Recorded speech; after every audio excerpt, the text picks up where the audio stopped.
Welcome to episode 7 of the Working DJ podcast. I am DJ SMS. As usual, I got my boy DJ Demo with me. Today we got 3 special guests, 3 close friends of mine, of ours, I should say. We got McFly, who is a Long Beach resident DJ, all over LA as well. We got DJ Wall-E, who is all over the scene, Scratch Academy, all over LA DJing as well. And then we also got special guests. Give it up for DJ Santarosa, DJ City, Cali 939, Sirius XM Radio, Pitbull, Globalization. His resume is endless and kind of amazing. So welcome everybody to the Working DJ podcast. What up? No. I know it's been a lot going on for us lately. And usually we've been talking about what's going on, but we're trying to get away from it because of the fact that, we deal with the current situation every day and we're living it. So, this episode is kind of be a little bit lighter and kind of a fun episode. Me and Demo have been talking about doing this episode for a while. So today's topic is DJ Pet Peeves. I feel like everybody has at least at once. Yeah, exactly. Everybody looked at each other. I know Santarosa has a list of a lot of pet peeves. A lot. I feel like everybody was looking at each other like, where do we begin? Let's just go. Who goes first? So let's start with the guests. Let's go with the guests. We probably have the same ones because we all go through the same thing. Yeah. Let's start with you, Santarosa. Let's just start off with 2 basic pet peeves of yours. Oh man, I think the first one that comes to mind, and it's really one of my most heavy pet peeves, people that want the request at the spot at the moment, like right now, and without even giving at least $1 a tip or something, Mm-hmm. I was like, chill, bro. Like I'm playing one genre, and you want me to literally kill it and go into something else. Is that your pet peeve only at the clubs, or when you do private events like quinceañeras or weddings? Oh, both. I think private parties is even worse. If there's a drunk deal that wants some corridos when I'm playing cumbias, and it's like, bro, really? Read the room, Yeah. You know what's the funny part about that? Before you go to the second one, is that you deal with a person that hired you, but it's always like that relative, like the sister or uncle, that acts like they're the one who hired you. Yeah. And they're asking you to play all this stuff, and they don't care what everybody thinks. Exactly. That's crazy. Said it was okay. It's like, okay. The quinceañera said it was okay, and the quinceañera doesn't even like corridos, Yeah. Like, really? Like, okay. You got to keep the padrinos happy, man. Playing, right? No, don't get me wrong. If it is the padrinos, it's instantly, They'll go and try to complain to the person that hired you, and if they're gonna have their back, right? And they go up and they're just like, just leave them alone, dude. He's doing his job. Yeah. It's like, the people like that, bro, are godsends. Those are blessings right there when they do that. Yeah, because if you get the opposite, there's nothing you can do. Yeah, then you're fucked. It's just you're screwed over. Both parties are against you, and it's just you gotta, I guess, go with the birthday girl or whoever is actually they're celebrating for. Yeah. Because then usually they have the power to overrule everybody else, right? Because they can't ruin their day.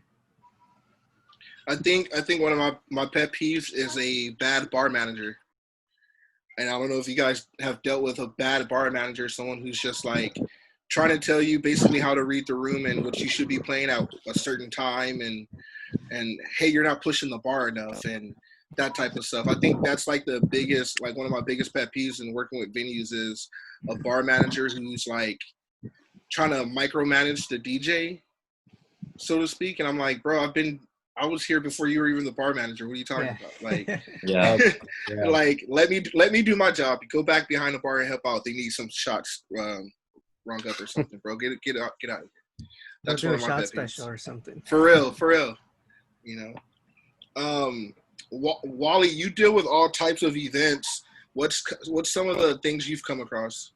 Well, you know what? I actually wanted to kind of change the dynamic because I think that the request one is it's kind of one that we kind of always hear, and I'm gonna take it into a little bit my personal thing that kind of bothers me that I kind of dove in for talking about was I don't like like ego DJs, like DJs that think that they're fucking all high and mighty. That's like I said, I really kind of had to think about like what really gets me, and that really does like I don't have like a lot of tolerance for people like that, like DJs like that, you know, especially because I learned DJing through scratch, and you know Mr. Chalk was there, Hoppa was there, and now like Rev is there, Revolution is there, you know, so like I've worked with all these dudes, and they will literally give me the shirt off their back. Like they're the nicest fucking people in the world. So whenever I meet anyone who's like, you know, anything less than that, it really blows my mind. Like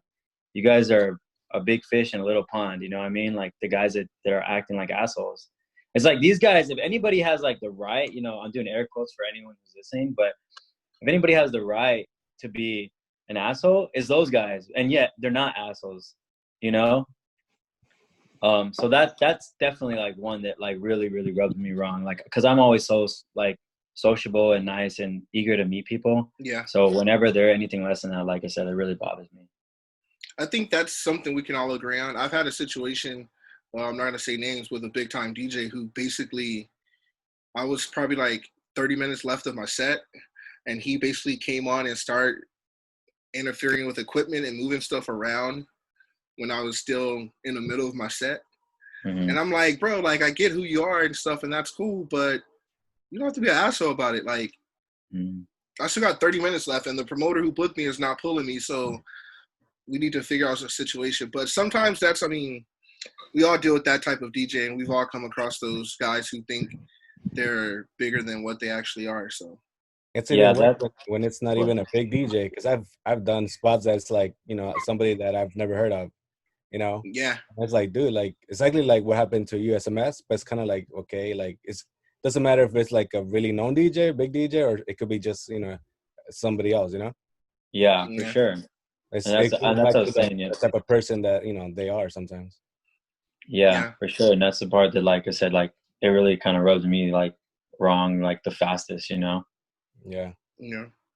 I like to think people are already like that, but once they get a little bit of fame or a little bit of clout or whatever you want to call it, it just amplifies whoever they are. So everything that's negative about them gets amplified. And the same thing with everything that's positive about them too. I think it also amplifies that, but sometimes somebody's more of a dick than a good person. So and also another thing is like their entourages. Like the people behind them that are also poisonous too, that don't check them for displaying like terrible behavior. Yeah, like just being an asshole to people. I call it that yes man syndrome. Yeah. You know, a few of them. But wait, what's going? You go. My bad. I was trying to be polite. You know, no, you're fine. Yeah. I was just gonna say, I wonder about that often because, you know, with people like us that are nice and that are outgoing, like I feel like, you know, there's just a big community for us, and we're all trying to like pull each other up, you know, this fucking ladder, whatever we're doing. But it always does kind of like, I don't dwell on it too much, but I do wonder, like, who the fuck is rooting for these like assholes? Like, who is fucking supporting them? You know what I mean? Like, is it just other assholes? But then I think that other assholes would even be like, well, fuck you, you're an asshole. I don't get it, you know? Yeah, man. Yeah, I don't understand it, but I mean, it'd be like an asshole contest. I've had a DJ who was a complete asshole get some gigs that I should have got. I'm not gonna say his name. And I had another promoter tell me like, oh, we only book him because he brings a lot of girls. But I'm like, so is he a good DJ, or is it just because he brings a lot of girls? Right. Because DJing and bringing a lot of girls, yes, they go hand in hand. But also too, how does that represent how he plays the music and read the room and entertain the crowd versus, oh, he just brings a group of hot girls? Like he's a complete asshole. So why do you still book him? Like, yeah, that's a podcast episode in its own. Exactly. Facts. Word of the day is asshole. Don't be an asshole. Yeah, I totally didn't even ask you like if that was okay for you, the podcast, language-wise. Oh no, go for it. I don't. Yeah. Too late already. It's too late now. I know that's what I said. It's too late now. It's all good. It's too late now. It's too late now. We're good. Let's do it. Just put it on the notes. It's PG-13. You know. We just have fun with it. Yeah, it's all about building up the community. What are some pet peeves when it comes to crowds? Well, we talked about that. The biggest one is I have another one. Okay, let's go, Wall-E. Let's go. Yeah, I mean, like you said, you know, like get ready. I honestly, I have my own podcast and I love doing this. Really, I do. You better promote yourself. What's your podcast? Like again, I was being polite. So my podcast is called From Behind the Booth. There you go. I'll make sure I add that in the links. Cool. Yeah, I was gonna write it too. My thing was, so I think some DJs might come from my head for this one, but it is, I don't know, it's just the way that I'm wired. So I'm a fan of, like, I love DJing. I'm a fan of DJs. I fucking watch all these DJs, you know, I love watching routines, like everything really, right?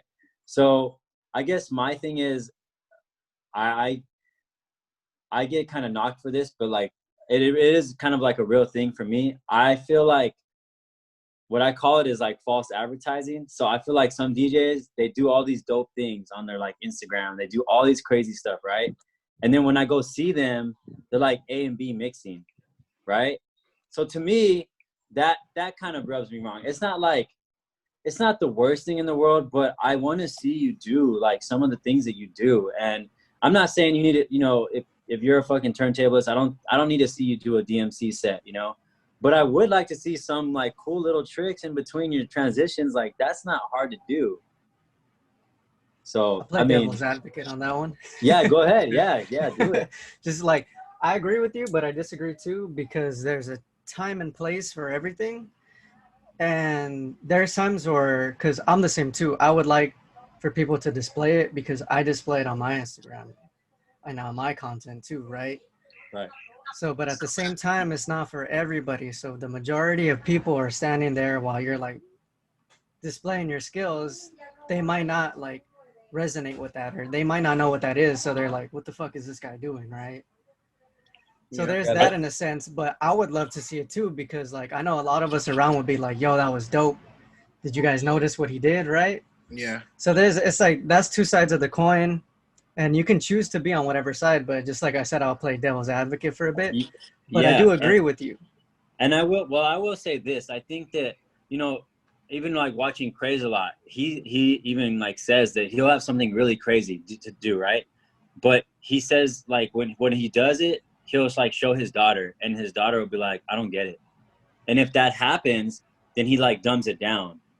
So pretty much what I'm saying is that like, no matter how cool like your trick is or whatever, I think that there's a way that, maybe not the specific trick, but there's always a way to make it digestible. Yeah. And so even though, definitely, like maybe like with a turntablist style, you might do a juggle when you do it, but then like when you just do it out for the public, it's just a wordplay as opposed to the juggle with the wordplay. You know what I mean? Like there's a way to make it digestible and still palatable, I would argue. Yeah. No, you're right. The one thing that I learned, especially from a radio background, is the average person can give two fucks of what you can do. They just want to hear the music.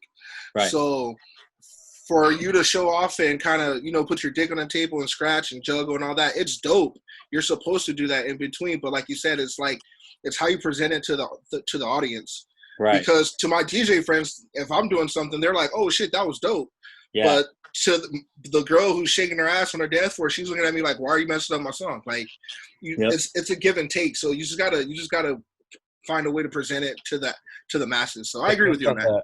It depends on the platform too that you're at, because on social media you could, you know, go crazy on that, and it's dope.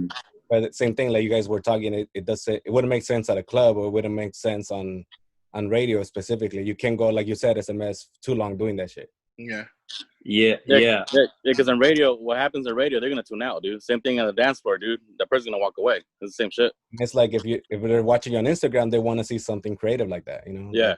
So again, it goes back to what, depending on the platform you're at the moment. Yeah. Exactly. But yeah. Okay, so why not implement some of that stuff in your set? Yeah. Go ahead. Oh, I was just gonna ask. So do you think that's fair? That's a fair statement, though, that no matter like where you are, there's still some type of way where you can make it digestible. Oh yeah. Oh yeah, definitely. Yeah, of course. Okay.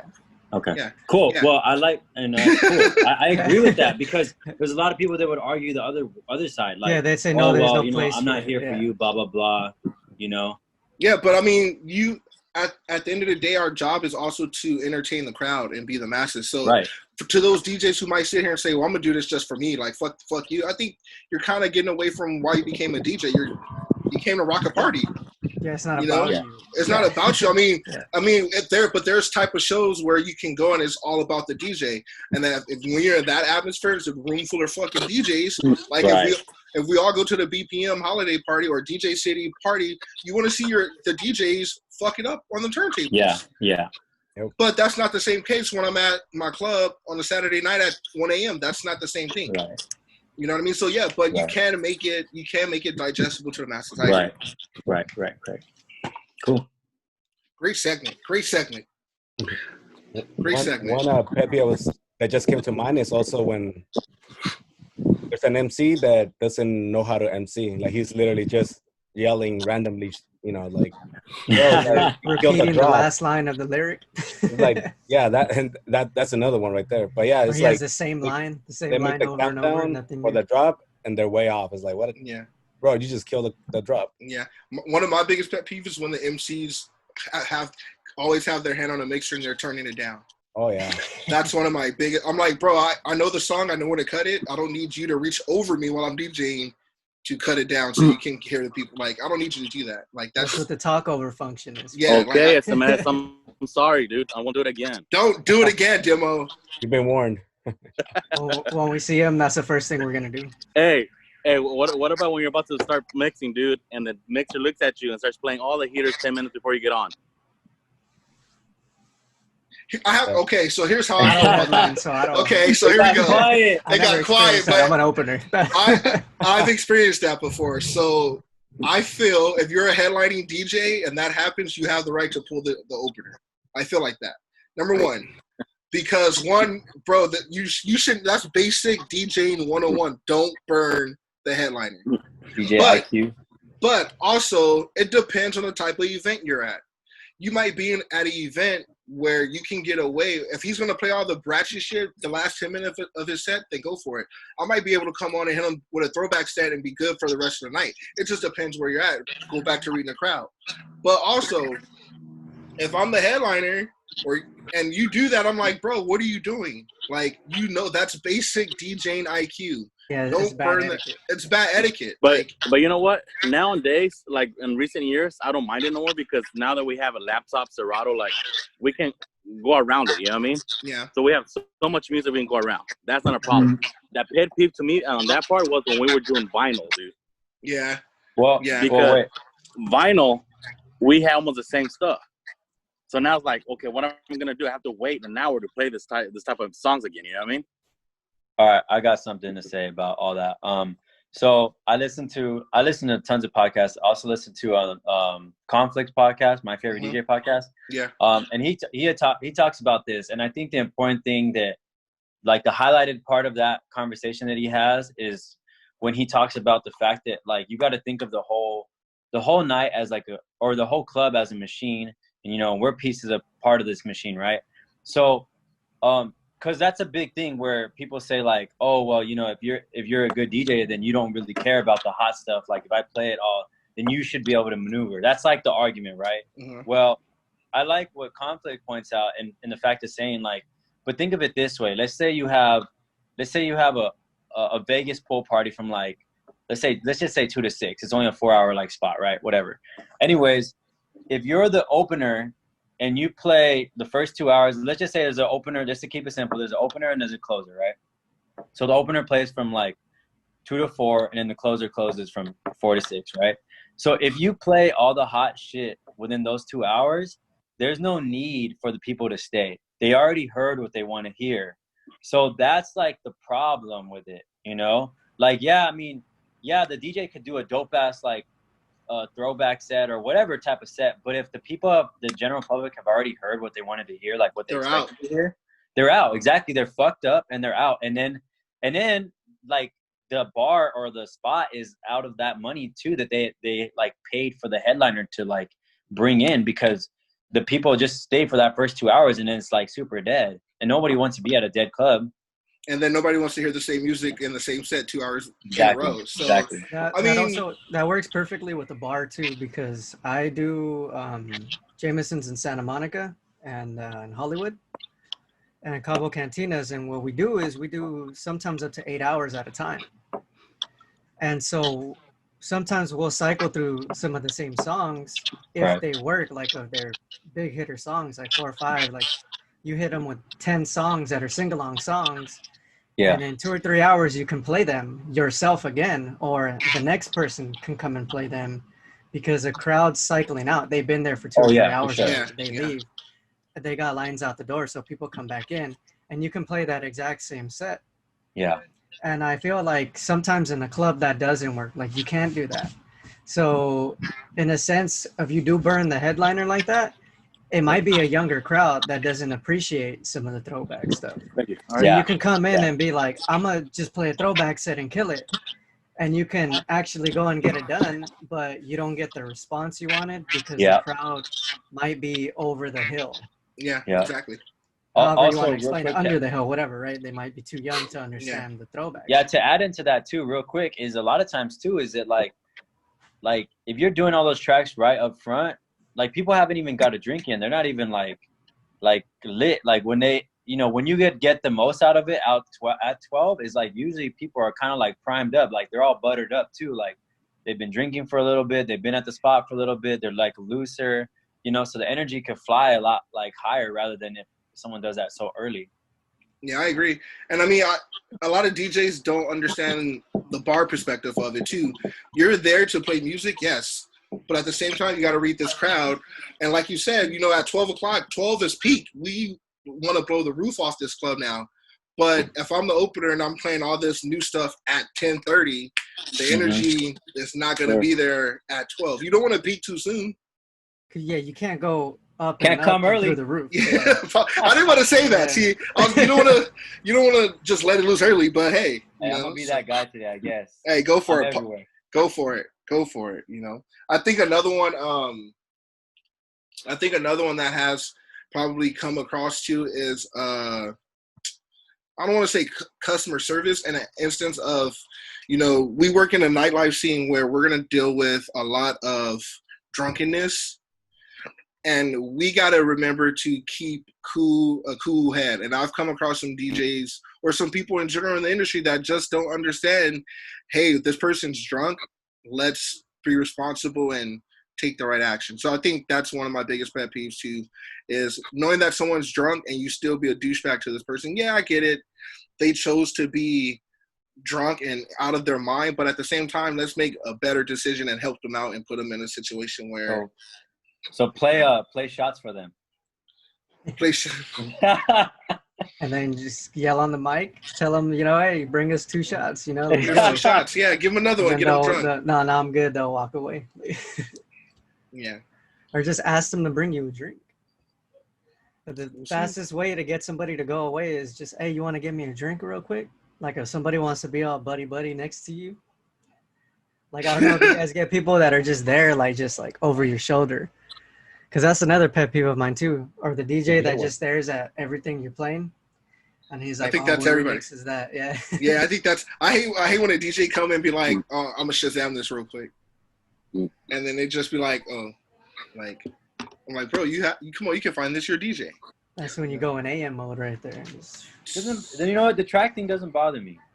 It doesn't? Well, you know what? Yeah. It shouldn't, because if I feel like if a lot of us have the same edits and stuff like that anyway. We're all first of all, we're all in the same area. We're all in SoCal. Let's get that correct. And we all come from we all go to the same pools, whether it's DJ City, whether it's BPM, whether it's Headliners. We all go and dip from the same pool. So we all have the same edits initially. So I think it's how you add your own flavor to that edit. Yeah. I guarantee Santarosa and myself has the same edit, but he might play it differently the way I play it. He might play it with a different song than I might play with it. Like, he has his own way. For sure. You play it right as I'm walking in. So I can't play it anymore. I'll make sure. You play all his edits. I'll make sure I play your edit when you.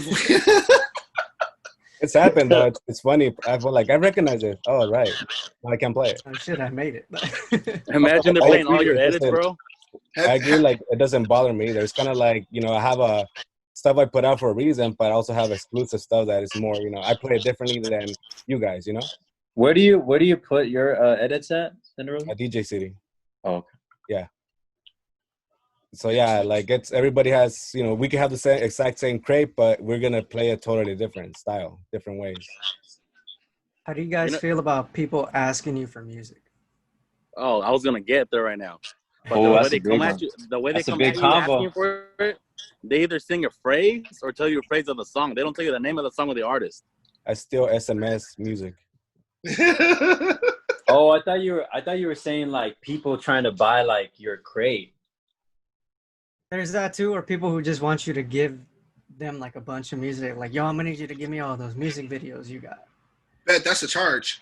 I think it depends on. I don't even give it to them. Like, I'm just like, look, I spend way too much time downloading and organizing my stuff. That's a charge, bro. To There's just a give price it to on you that, ready to go, McFly. right? With cue points and everything, right? You could sell that though, even if it's a high Yeah, you price. can, yeah. still You sell can, it. yeah. And if it's music videos, put your logo on the corner so they can't get rid of it. Right there, Yeah, right? they can't get rid of it. Like, but that's a price. Like, if it's somebody I don't know who comes up to me and say, what edit is that? Can I get it from you? I'm like, that's a price, bro. Like, Oh, were you done? no, go for it. Okay. So I've actually had that conversation with Rev specifically as well, because at Scratch, we'll have students like that. Like they just start the program and they're like, can I have your library type of shit? And so for one, we always discourage that. But just because you never you could give anybody like whatever library, but if you don't know what's in there, it's not going to be very like useful to you. You know what I mean? Yeah, you have to spend the time to get to know. Right. Yeah. But we still have students that are like, well, I'm gonna do a Motown party like in a couple weekends, like, and they know that I like Motown, so they're like, can I get your crate?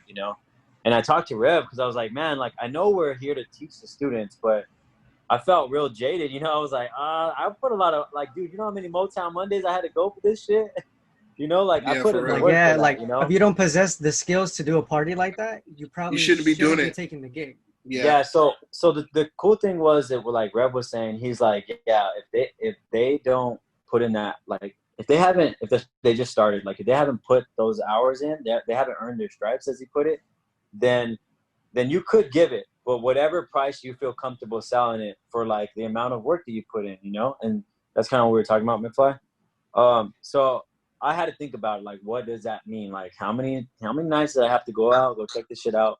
Especially because when I started going there, bro, I was living in like I was living an hour away, and so I was driving to Motown Mondays like an hour away, and it was work, bro, for sure. And so yeah, so Rev was saying, you could put a price on it, and then, but he was saying, like, as far as like you and I go, because I've known him already like 2-3 years there now. He's like, if you wanted a track or two, like, dude, I got you completely. I mean, I wouldn't give you my whole crate, but I'd have no problem giving you like some songs, because I know you put the work in, like you've been here in and day out, so that's no problem. But the whole, like, you just learning how to DJ and then you want somebody's shit like that. Like, if you want it that bad, then you got to pay for it. I feel like for me, I'm not consistent on how I feel about it, because there's times where I'll just tell people like, yeah, I'll give it to you. Don't even trip, right? And then there's times where I feel like, well, it's the same thing as if you went to go dig for crates for hours a day and I found this track, right? There's sometimes I do dig for a bunch of tracks where I can't necessarily find it on the record pools. Right. Or I have to go back and make like a whole folder of like personal edits because I can't find a music video. Yeah. And then people do go like, yo, I'm gonna need you to give me that.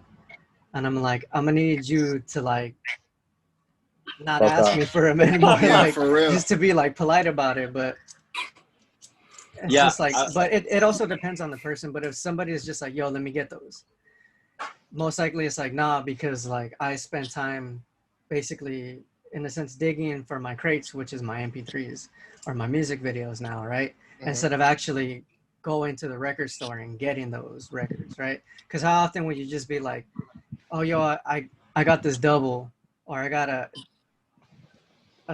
third one of these records, yo, let me get that. Would it be easy for you to just give it to somebody? Or would you, like, are you guys, like, on the opposite side of that? It just depends who it is. Like, I feel like if Demo came to me and said, hey, I need that edit, then I'm going to give it to him. Give me that shit. Because it's my homeboy. This is my homeboy. You know what I mean? But, I mean, if somebody I've never even interacted with came up to me and was like, hey, I need this track, I'm like, bro, you're on your own. But I just think it depends who that person is. Like, some of my homies sometimes come to me and said, they don't have this. Can I get it from you? No problem. But I've done that to them too. So it just depends on the person and how they approach you with it. It's up to you at the end of the day.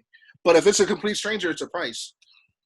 For sure. I think it's kind of hard to, like, you might be able to give them a crate, but then again, if they don't know the music, it might be worthless, you know? Yeah, exactly. Yeah, there's not much they can do with it if they don't know what's in there. My perfect example is, like, a few years ago, I got a K-Rock, crate. Apparently it's really dope, yet I don't know that kind of music, like, I don't really play that. So I have all, like, big hits, everything, but I can't do a good set because I don't know that music, For sure. That's exactly what we try to tell the students, and a lot of them are hard-headed. They don't believe, like, I don't know why we would lie, Yeah. But we tell them that exact, like, verbatim, like, it's the importance here, especially when you guys are, when they're learning to DJ, is like, it's all about quality over quantity. Like, if you know 10 songs like the back of your hand, and that means you could do a dope little 10-minute set, and that's gonna be like in and out. You could go any which way. But if you have 1,000 songs and you don't know any of them, like, you're gonna have a shitty set. Like, I'd rather hear the 10 minutes that are fucking flawless than like you quick mixing a bunch of bullshit. Facts. Does anybody have that friend that never downloads anything new, but is always asking you to hook them up with new stuff? Santarosa. I remember that next time. I remember that. I was waiting for the comeback to it. I was like, it's a joke, bro. We all were. We're all looking like, ooh. But I think your mic was on mute. I can't hear that. I think at this day and age, I can't think of anyone off the top of my head that's like that. But at the same time, I feel like if that person is asking you for the newest shit in the pool, it shows that he's not booked, and it kind of represents, that's a nutshell in itself. Like, that DJ isn't putting in the work that you are to go get the music, to take the time out to go. When's the last time you have that buddy who never goes out and asks to get booked everywhere? Like, when's the last time he was booked anywhere? Exactly. He's actually got that friend actually has got consistent residencies every week. So I won't name any names because that's a different discussion, Smarty. That's a whole nother podcast right there. Yeah, for real. But hey, so I know you guys see this timer ticking down. Let's go ahead and wrap episode 7 up. Make sure you guys subscribe to YouTube. We have this on Mixcloud as well. And if you have an Apple iPhone, it is on the Apple Podcast. Once again, I have DJ Santarosa. I got DJ Wall-E. I got DJ Demo. And DJ Smarty Mcfly. Make sure you guys add everybody. Their links will be down low on the comment section. Make sure you like them.